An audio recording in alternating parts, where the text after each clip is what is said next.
This is just a little bit puzzling. What is it about me that would cause a narcissist to be envious? Ask yourself that same question.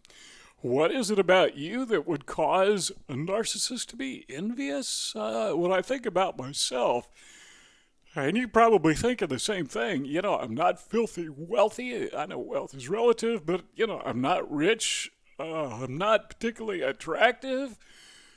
I'm not famous. What do I have here? That they're envious of me, envious of you. Well, they are. And we're going to go over four of those things, and you tell me if you agree with these, or maybe you can think of some things that are not on my list. You could add those to the tell others in the comment section. But first of all, we need to understand that when we talk about envy, it's not the same thing as jealousy, and that's an important point to make, because jealousy is when somebody has something and they're jealous of what they have and that they don't want other people to have it.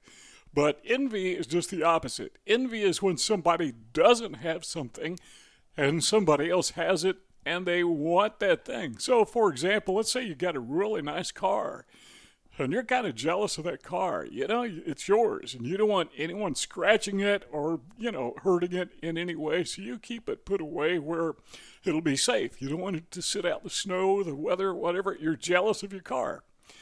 But someone else sees your car, and they're envious of it. Man, I wish I had a car like that. That's envy. So when we talk about a narcissist or a psychopath being envious of you, what we're saying is there's something about you that the narcissist wants. There's something you have that the narcissist wants. They are envious. And here's number one. If you are loved, and chances are there are people in your life, particularly close family members, hopefully so, who truly, honestly love you just the way you are. They love you for just being you. And hopefully you have one of those relationships where you love these people just as much. It's a symbiotic relationship. It's just a loving relationship that you have with certain people in your life. Why would the narcissist be envious of that? Because, well, they don't have it. They have people. They have close family members. But the relationship that a narcissist has, say, with a son or daughter or brother, sister, mom and dad, typically, those are not loving relationships. The narcissist may be loved, but they don't understand that because they lack that element of affective empathy. So they see close family members as people they can fake love. They can fake to love them. They can pretend to love them, but they see them as instruments. Remember, we like to talk about the narcissist, the psychopath, as a puppeteer, and everyone, including his immediate family, her immediate family, they're all puppets to be manipulated. They're pieces on, maybe pieces on a chessboard. They're game pieces. They're inanimate objects. They're just there for the narcissist to use to benefit himself or herself, trying to make themselves feel better. But then they look at you, and that's not your life. You've got these people, and your life could be a brother, sister, aunt, uncle, cousin, who your family members are, and they see you have this really loving relationship with these people, and they're envious of that. So what do? Well, here's what you can expect. Here's what I have experienced, is they will try to drive a wedge in between you and those individuals who love you. They will point out your flaws to these people, and they will try to get them to turn against you. Sometimes successfully, sometimes not. Sometimes if they are successful, the person, this close relative, this person who loves you, may come to their senses after they've been love bombed and realize, they've been manipulated.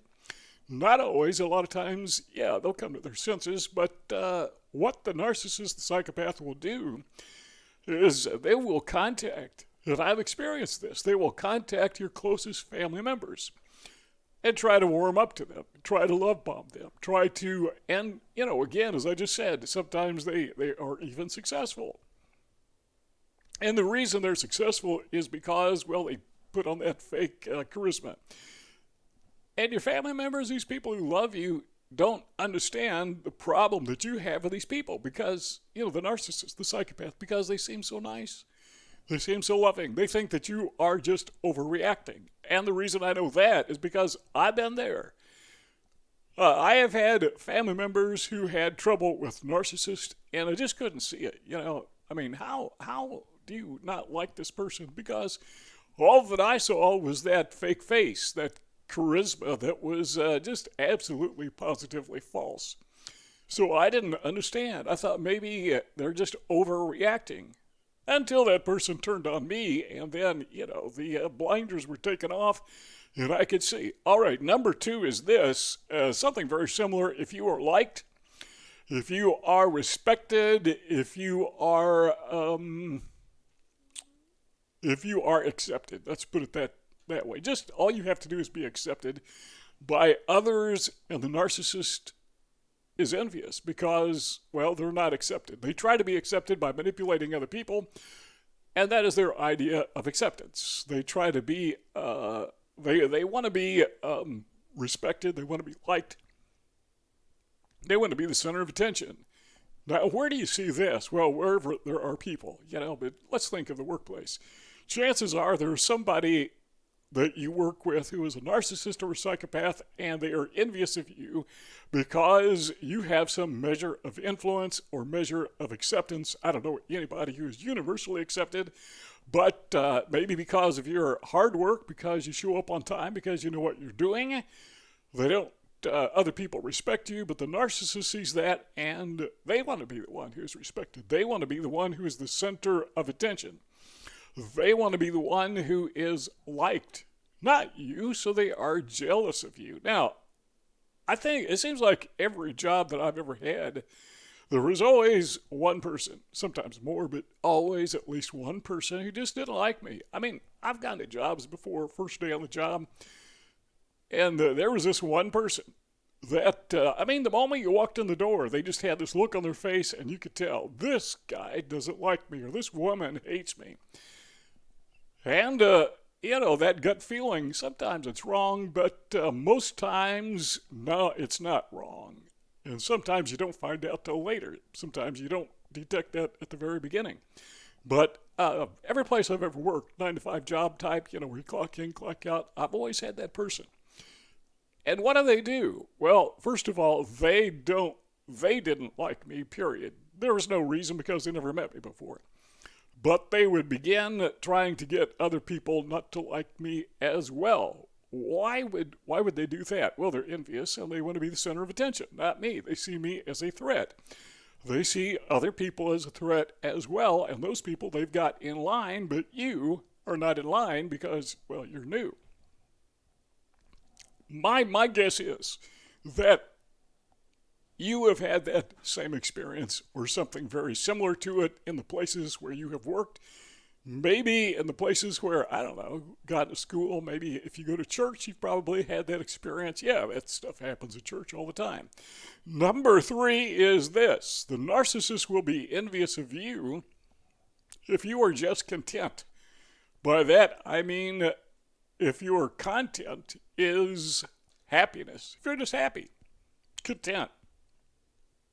They don't like that because they're not content. They want what you have. They're envious. They want what you have. What you have is contentment. Now, if you're not content, they probably don't have a problem with that. They're perfectly okay with you not being content. But if you're living a happy life, they don't want you to be happy. What they want is they want to whine and they want to sulk, and then they want to destroy you. Because they don't want to see you ever getting along with other people. They don't want to see you being accepted by other people. They want to be the one who is accepted, not you. You are to be the one who is accepting them, not the other way around. Other people are to be accepting the narcissist, the psychopath, not the other way around. And they envy that, and they will try to destroy you. Remember what we said before, that the narcissist, the psychopath, wants to destroy what they cannot control. If they can't control it, they want to destroy it. So it's dominate or destroy. So it's destroy or dominate, however you want to say it. Number 4 is this: what if you are successful? Now, success could be, just anything. But you could be successful, as we mentioned earlier, at work. You could be successful in business. You could be successful in your family life. You could just be successful by, as we mentioned a moment ago, being content. Any measure of success in whatever area you want to think of. The narcissist is the ultimate failure. The psychopath, narcissist, dark triad narcissist, the covert narcissist, that is the person we're talking about. And they are the ultimate failure. It's almost as if they cannot be successful. Now, I know some psychopathic narcissists who have had the presentation of success. We're talking about con men who, for a while they actually are able to scam money out of people and possessions. So they have this appearance of success, but they didn't get it normally. They didn't get it honestly. So in my opinion, that's not real success. That's a fake success. And they know that. And a lot of times they have to pay the price for it. Sometimes they get arrested and go to jail, or they get sued or whatever. But when you have any measure of success whatsoever, the narcissist does not have that because he or she cannot have it by their very nature. That's what makes them narcissists. So they are envious of you. And as we said on these other points, if you are loved, if you are liked and respected, if you are content, if you're successful, what they want to do is dominate or destroy. If they can't do one, they will do the other. And ultimately, what they are doing is they're just destroying themselves. Well, how do you respond to this? The best way to respond to it, and I think you understand this because we talk about it all the time, but the best way to respond is get away from these people. Get as far removed as you possibly can. You want to get them out of your life. And I know that's hard to do if it's a family member or somebody you work with. Sometimes it's impossible to do. But you can make the distance as broad as you possibly can. At least that's really not my advice. That's just my idea. That's what I've learned from experience. Pushing 70 years old, I've been doing this being a living. I've been doing this for 70 years, almost 7 decades. It's my life's laboratory. And what I've learned is when you deal with these people, there's no point fighting back. Because they love to fight. The thing to do is just get away from them and, let them fight with someone else. There are 2 rectangles on the screen. They're there for a reason. If you like what you have seen and heard, let's keep on talking together. Keep on hanging out. Just click one of those 2 rectangles and the conversation will continue. But if not, thanks for stopping by, and we will see y'all next time.